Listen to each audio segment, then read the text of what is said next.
Hello, everybody, and welcome to this Saturday edition of Designing My Mental Health Journey. Hope you've all been doing well, and I know it's quite a long time since I've been on here posting a video. It's been as usual, it's I'm muddling my way through the process of this whole mental health journey. Again, it's a roller coaster, lots of good days and lots of bad days, but um, wanted to come back here today, make sure that we don't lose touch. And I have lots to talk about today. So I'm going to try to, summarize as best I can, but, there has been quite a bit going on since the last time I was on here. So like I said, today is Saturday. It's been quite a long time since I came on. It's actually looks like it's 2 months to the day since I started this process. Definitely have seen some improvements as far as, symptoms and stuff go, but I've also had a couple of flare-ups and stuff as well. So I'm going to talk about those today as well. So still haven't gotten an actual diagnosis. I'm waiting to go back to my GP again now because I have a couple of things I need to go over with her and wanted to touch base. But it's interesting because I did have a discussion with a lady from Doorways, which is a service provided by Eastern Health here in Newfoundland. And, I've spoken to quite a few professionals now about the fact that, I haven't gotten a diagnosis and kind of trying to gauge their responses and stuff. Because, again, this whole process is pretty new to me. So I wanted to, kind of get some different professionals, opinions about, the fact that I haven't gotten a diagnosis. And look, it could be the fact that I skipped over the psychiatry piece and went right to psychotherapy. It's really hard to say, but I thought it was interesting to note because I've gotten a bunch of mixed reactions since I started this whole process every time I bring up about a diagnosis.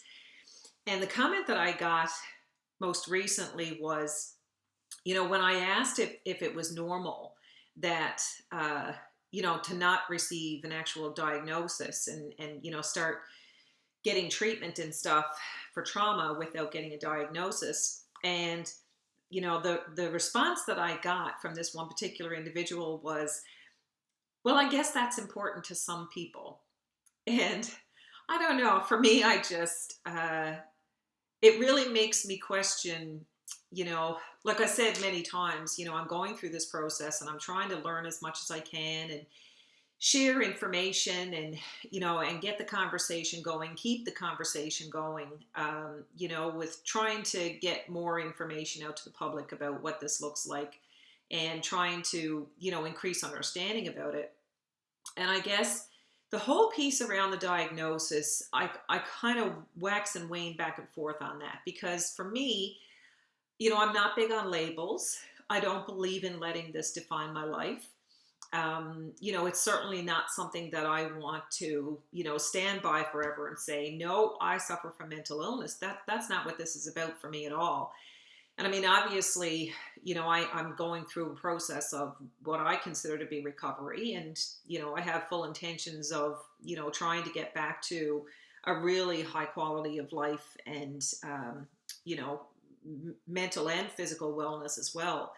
But I guess on the other hand, sometimes I really have to question why it is that if you're suffering from something as dramatic as what this has sometimes been for me, I have to wonder, is it because I haven't pushed the issue? Is it because I skipped over the psychiatry issue? Because for me, for somebody to say, well, I guess that's important to some people, if it just doesn't seem to make a lot of sense to me, because if you went to your GP or you went to your doctor for anything physical that was wrong with you, and your doctor said, well, I don't really think it's important to to get a diagnosis as such, we'll just treat what it seems like it is.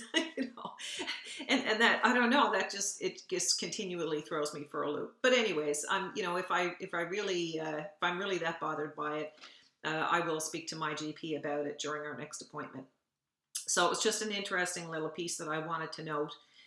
Uh, with regards to the symptoms and stuff, like I said before, I have experienced quite a roller coaster ride since I started this process. Some of my symptoms have improved dramatically, uh, but that also kind of depends on the day and the circumstances. So I've come to recognize that it's really crucial when you're going through something like this. And, I'll just revert back to the whole diagnosis thing for a second, because I'm pretty certain, especially for those of you, coming on new here, I'm pretty certain what it is that I'm suffering from is complex post-traumatic stress disorder. And so it seems to have been triggered, and I mean, again, I'm trying to figure all this out on my own, but it seems to have been triggered by a couple of events and situations in my life over the last 2 years. And it definitely had a lot of impact on me, I guess, traumatically, to the point where it kind of brought up, a whole bunch of stuff, not necessarily about the past, or not just to do with the past, but it's trauma, right? Like, it's in some way, shape, or form, I know that it's trauma that I'm dealing with. So as far as symptoms go, most nights, if there's not a lot on the go, I'm sleeping better. I have not been taking any medication regularly. My anxiety seems to have settled down a lot for the most part. Again, depending on the circumstances, but on a general basis, I would have to say I've definitely seen, a lot of improvements. But that's also come from, a huge part of that is related to the self-care and the work that I've been doing on myself. And so, with the help of therapy, under the instructions of my doctor, sometimes taking medications and sometimes not. It kind of is just a very individual process. And so, what I've been doing seems to be working really well. But there's also a couple of things that I would really like to point out, because I feel like they're really important. And so, I've noticed that stress will trigger my symptoms without a doubt. It's been very clear to me. I've had a couple of really stressful moments over the past few weeks, and I find myself, when I get into those situations, I can almost kind of feel my blood pressure rising. I can get a really bad headache. I slip back into that fight or flight mode. My sleep is disrupted. And it can take, depending on how stressful the event was, it can actually take me a couple of days to, try to recover from that. So that's something that I've become really, really mindful about, in terms of trying to manage that, and, trying to manage my circumstances as well. Because obviously, if you have an open wound, you don't want to be pouring salt on it every day. It's, I liken it to that. And that kind of leads me into, another topic that I kind of wanted to talk about in terms of the symptoms, because as I go through this process, I'm learning more and more all the time that just how much there's a lack of education and a lack of understanding and knowledge around mental health issues in our society. And I mean, that's no big news to anybody. I think everybody is well aware of the fact that, that there seems to be a fair bit of a gap there. But as I go through this, I've had to constantly remind myself. There's been a lot of experiences that I've had where, you get certain responses or reactions, or, you don't, necessarily get the support that you would hope for. And so I just have to keep reminding myself all the time as I go through this that, It's so much of it has to do with just ignorance as far as the population is concerned. And I mean, again, that's the main reason why I'm on here, sharing this whole personal journey with everybody, is because I want to try to do my piece in increasing that awareness and helping people to understand, what this whole thing looks like.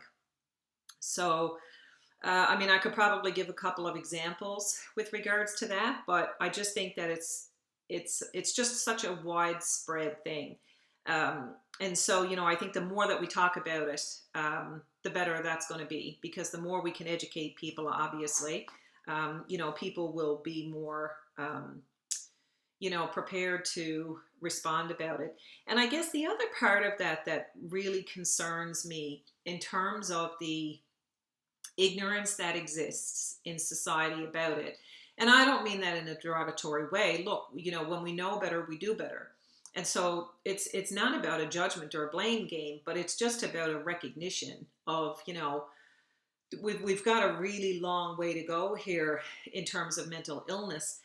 And, one of the things that concerns me about that the most is the fact that I think that there's an awful lot of people out in society who are suffering from some kind of, mental illness.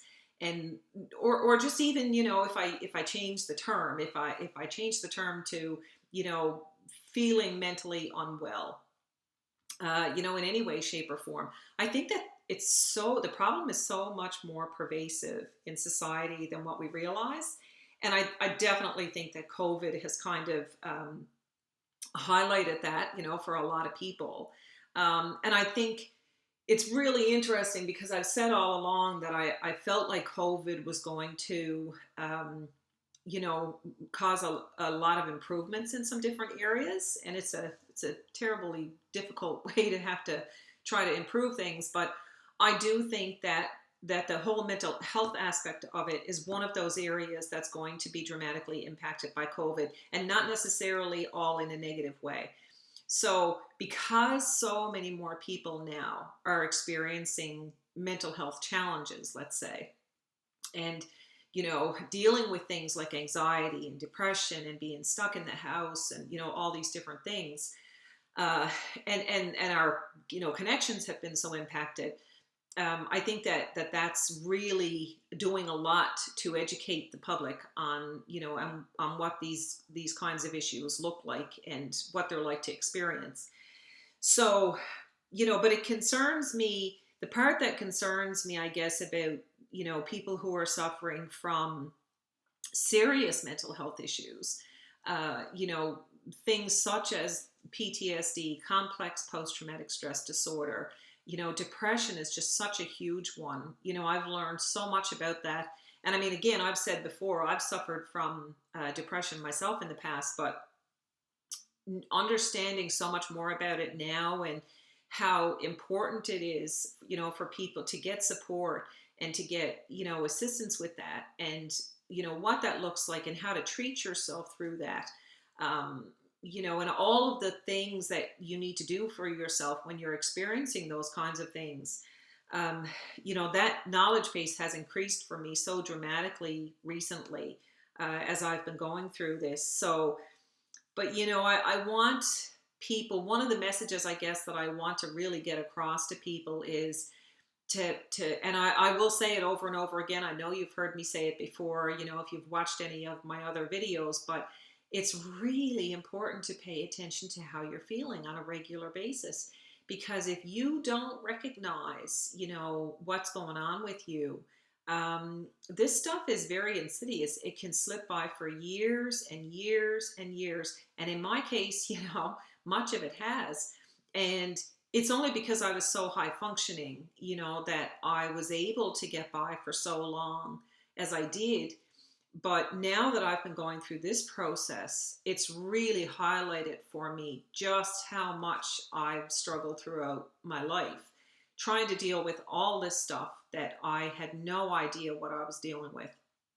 And, we all hear about things like PTSD, and we hear about people suffering from anxiety and depression and stuff, but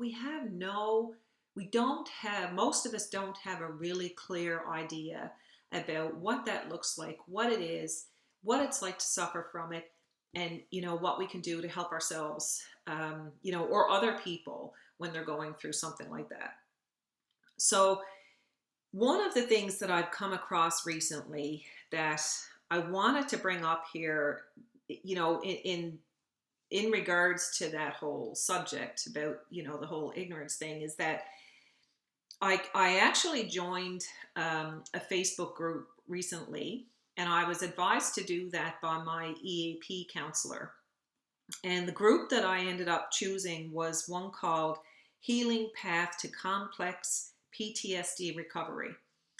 And it's been great to be a part of the group. I've only been with it now for probably a week or so.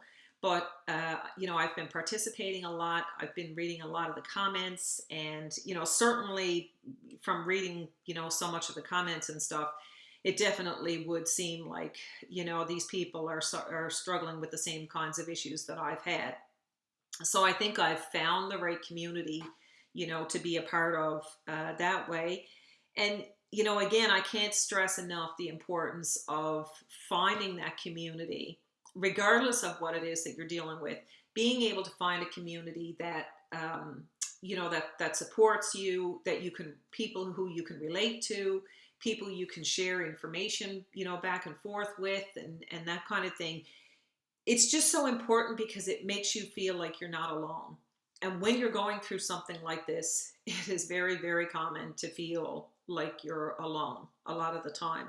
And it's a pretty big burden to share, when you have to go through it by yourself.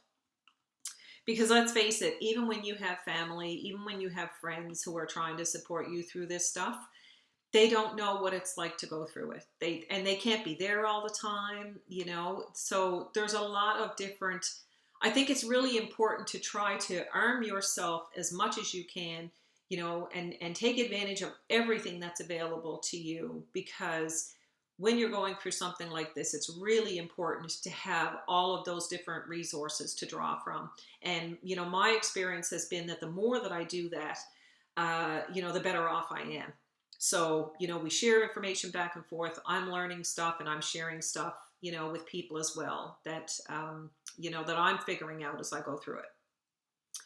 I really hope this is recording. Anyway, so one of the things that I came across recently in that group was a lady came on and she was asking a question about how to deal with her husband, who was struggling with her, not just emotional outbursts, but outbursts of anger as she, is trying to go through, figure out the recovery process. I don't even know if she was in it at the point that she posted this comment. Anyways, I felt when I read her question, when I read her post, and, because I've gone through it myself in the past, I felt it necessary to respond, because I could actually feel her anguish as she was telling the story about how it was impacting her, how it was impacting her husband and a relationship, and also her children, because she has young children. So that has kind of compelled me to talk about something on here that I haven't really spoken too much about as of yet, but I think it's a really, really big topic to bring up and discuss, because it's been a very precarious one for me up to now, but I definitely feel like I'm in a position to address it, especially after reading her comments the other day. So what I'm talking about here is her, is those outbursts of anger. And so I don't know if experience has ever happened to you, but I think it's fairly commonplace, that we can be out in public. You could be at the grocery store, you could be, out in a mall somewhere, and, you'll see a parent, quite often it will be a mother, handling small children. And, there's almost this like rage that, and most of the time, if you're out in public like that, and you hear that or you witness that, A lot of people's response is like, "Oh my God, like that's something else," and like we have this really big response to it, and I think we should have that response. I think that response is appropriate, but what follows that initial response, for me, I think is where the problem stems from, because I think it's really important to recognize, and I'm not saying that this is that this is the case in all cases when you come across something like that, where where a parent is having this really big emotional response to a child misbehaving or not cooperating or whatever. But I think much of the time it's very likely that that person, that parent, could be suffering from some kind of trauma. It's a trauma response. And one of the things that I've learned through participating in this group, but also through my own experience, is that, and I think it's really important for the public to understand as well, is that that anger response, when you are struggling with that because of past trauma that you've had, that's not something that you're understanding of when you're going through that. You know, it uh, it's a horrendous experience when you're a parent, and especially when you have small children, or even if you're just in a relationship and you don't have children, and you find yourself having this anger response. That And what I'm talking about is not just like a somebody being difficult. What I'm talking about is just really um, it's almost hard to explain, but it's like this really over reacting. It's like an internal rage that is just trapped inside of you, and you don't even see it coming when you're suffering from PTSD, and I mean any form of PTSD. From what I've learned so far, this anger response, they call it displaced anger. But because I've experienced it myself, it allows me a little bit more leeway in terms of trying to explain what it's like, because you don't see it coming. You don't, it's not like you're making this conscious decision every day that, oh, I'm just going to react in this really, negative or harsh way, and I don't care who it affects. It's not like that at all. One of the, I think one of the probably the most pervasive and challenging experiences when you're dealing with post-traumatic stress disorder is this anger response, because it's like I said, it's like a rage that comes out of you sometimes, and like I just remember so many times being bowled over by that emotional response within myself, and I didn't know what it was. I didn't know where it was coming from. I didn't know what to do about it. There's a lot of guilt and shame attached to it. It's a really big ball of wax that I think is so misunderstood. And so um, it's just such a challenging thing to experience. And so the reason why I wanted to bring that up today is because, number one, I want people to understand that when you're out and about, or you're in a situation where you see somebody responding in that way, and their response seems like it's over the top, and you can recognize, I think most people can recognize it as over the top. Like it's a response that happens, and you're just kind of like, wow, where did that come from? And you don't really know what to do with that. I think it's so important for everybody to just stop and take a moment and ask themselves the question, okay, could there be something at play here that this person may not realize, that's going on? Because I know for a fact, and I mean, I've been fortunate, I guess, in one sense, that I've been able to, I think for the most part, overcome that. But it was not an easy road. And for me, it was, you know, there came a point in my life, I guess, where I had started to really take in a lot of information about, self-help and personal growth and all that.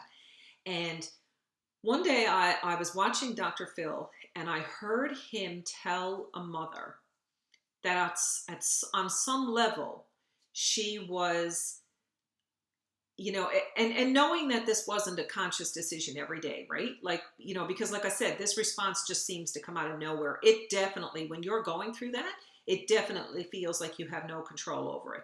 And you certainly, once that bubbles up, you certainly don't have any control over it. It's like it was like it gushes out of you, and it's like I guess it's like a pressure cooker really releasing some steam.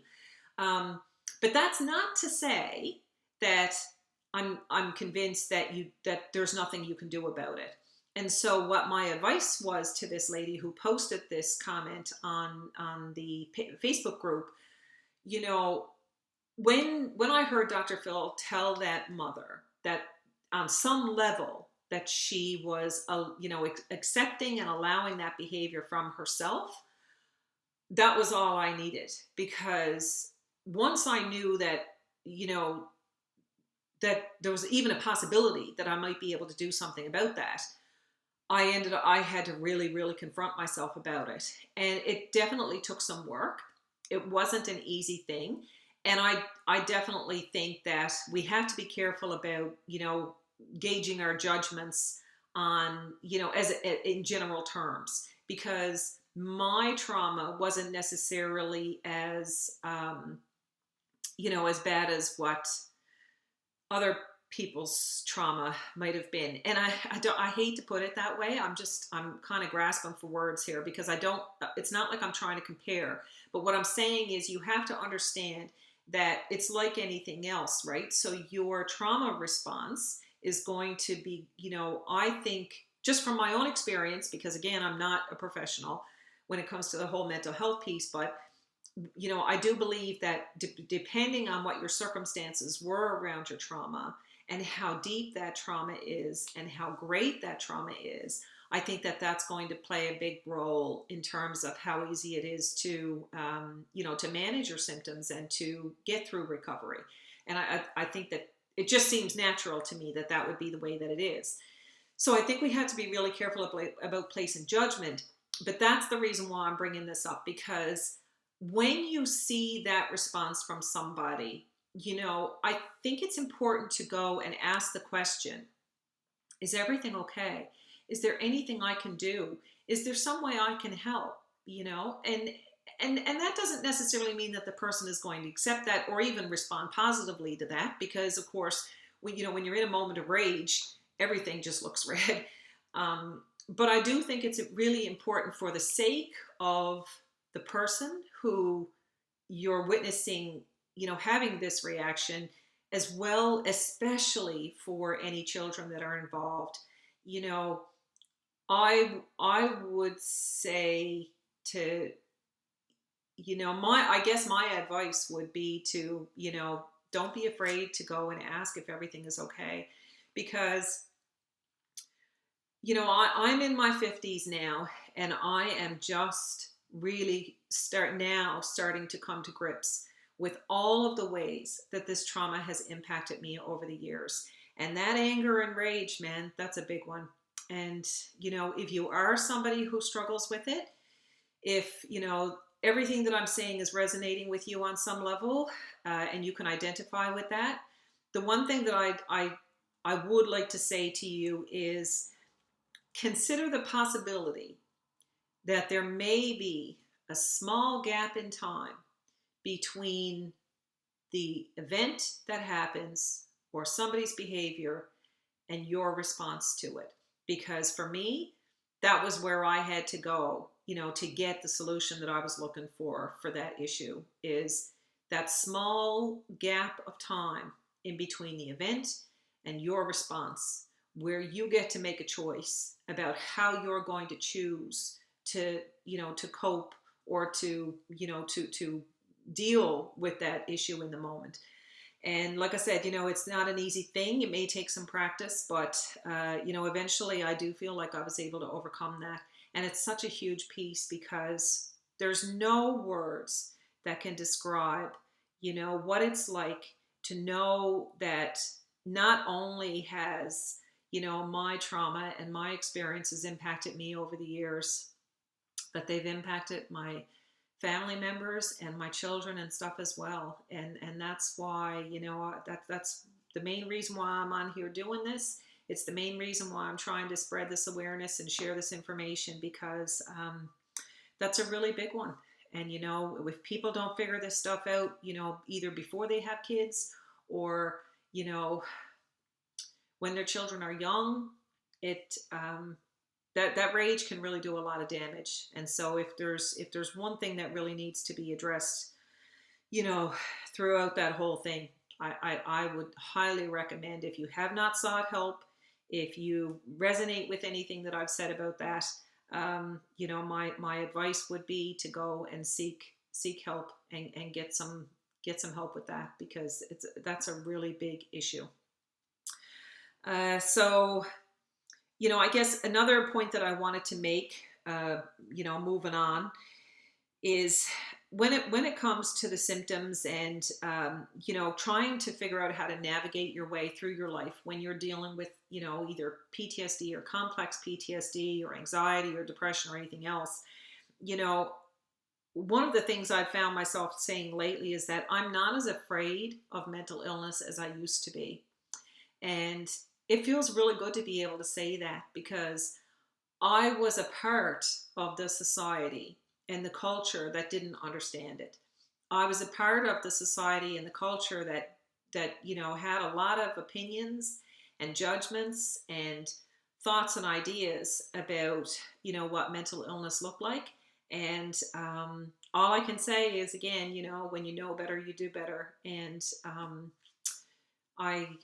glad that I'm learning what I'm learning as I go forward, because I really think that there's no going back. When you learn this stuff, you never unlearn it, right? Like it may take some time to integrate those things into your life and your own behaviors and your thoughts and those kinds of things. But overall, it's a really important process for me to be going through. So I've talked about that piece, why we need to pay attention to it, why we need to be in support of people, and, trying to see things from a bigger perspective. The trigger piece for me has been an interesting one to learn. Like I said, I've had a few experiences over the past few weeks. Anytime, and the triggers, it's so strange. You can come across these situations in so many different parts of your life, right?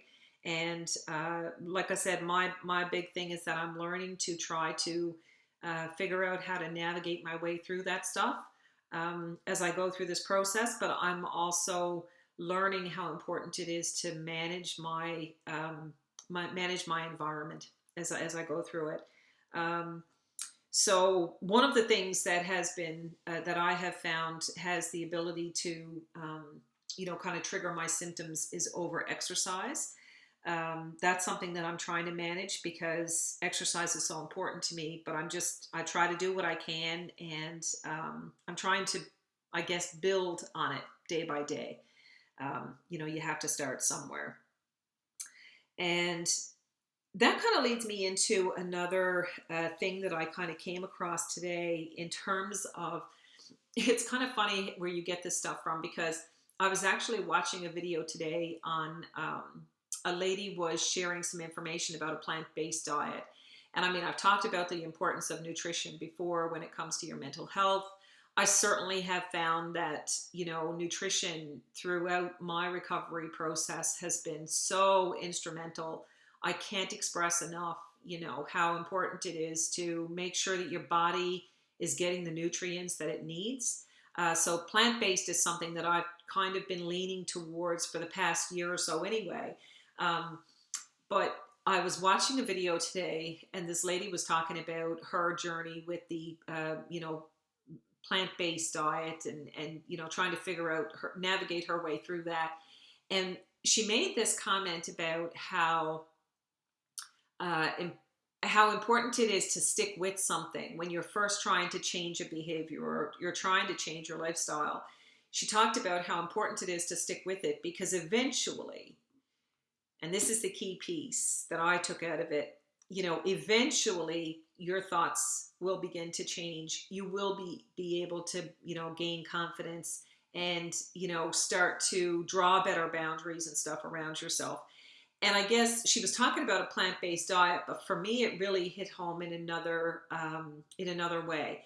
And the reason for that is this: I've been really struggling with the whole emotional roller coaster, involved in everything that I've been going through. And so, you know, I live in Newfoundland, and it's funny because my moods can change as fast as the weather does here in Newfoundland. The weather can change in 5 seconds, and I've that's very much the way that I have found this process for me. I mean, I was in tears this morning, and by lunchtime I was happy and laughing and listening to music.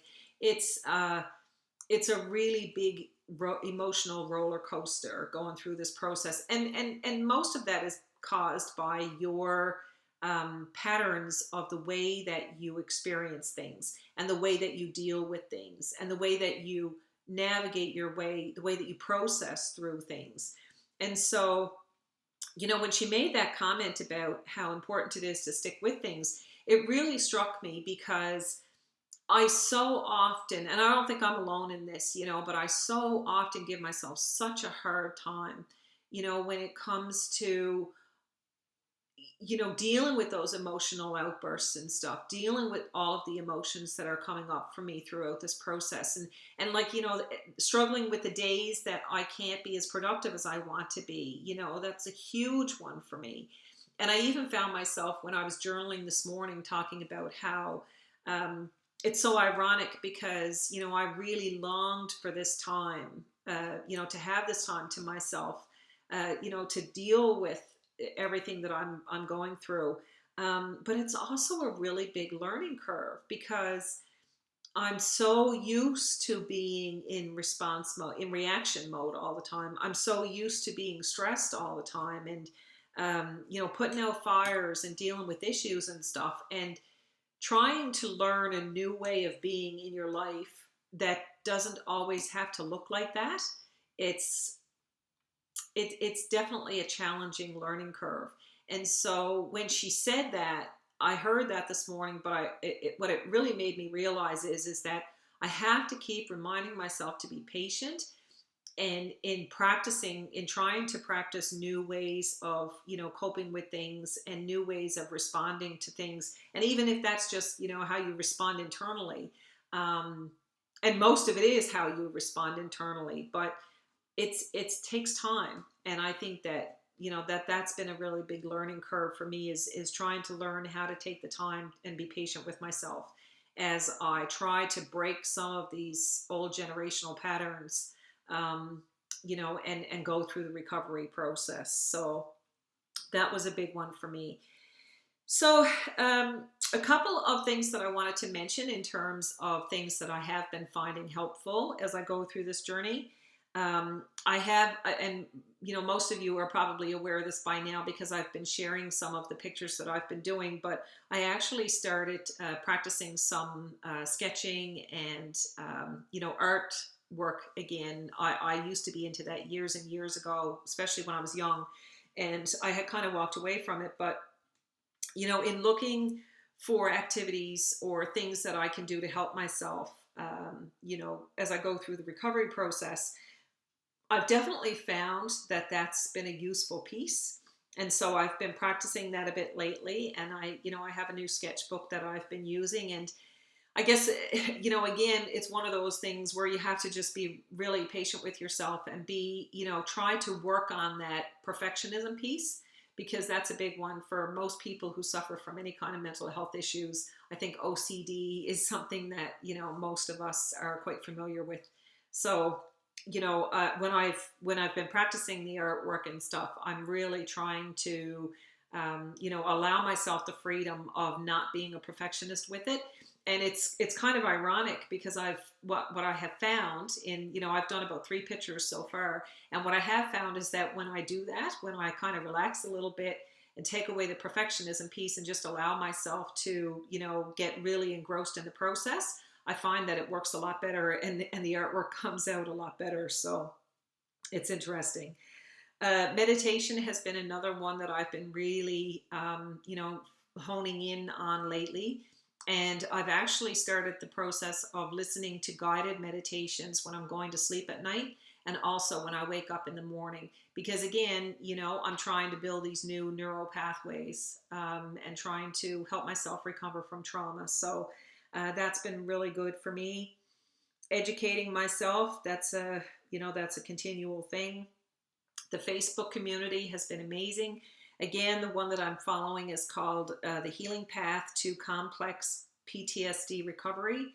If you want to go on there and join that, you have to be approved, but there's just 3 simple questions that you answer. That's been great. Family support, I've been, a lot closer with my family again lately. We've had a couple of birthdays and get-togethers and things like that. And, just reestablishing those connections has been really important for me.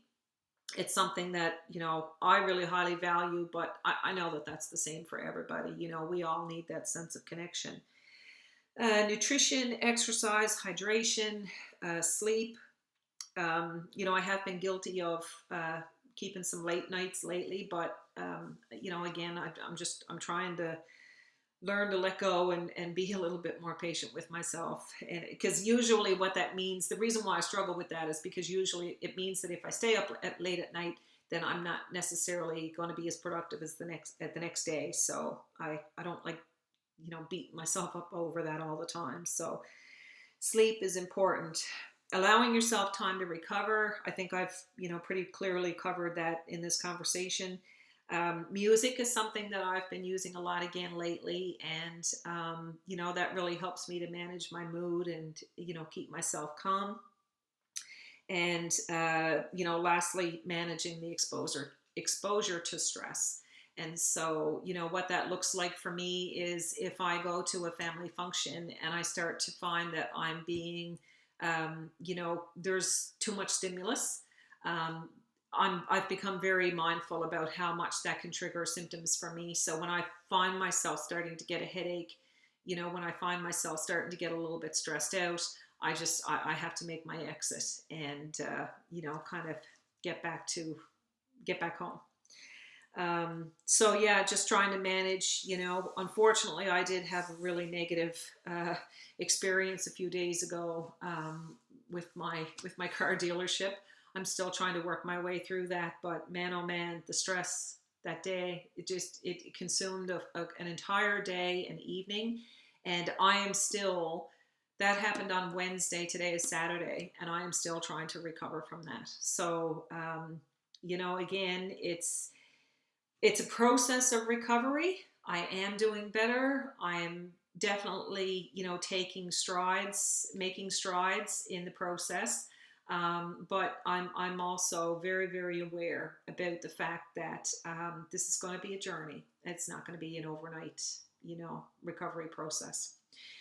So that's it for me for now. I know that was a lot. I'm sorry that this video has been so long, but again, it's been quite a while since I was on. So thanks for tuning in, and hopefully we'll see you again soon. Bye for now.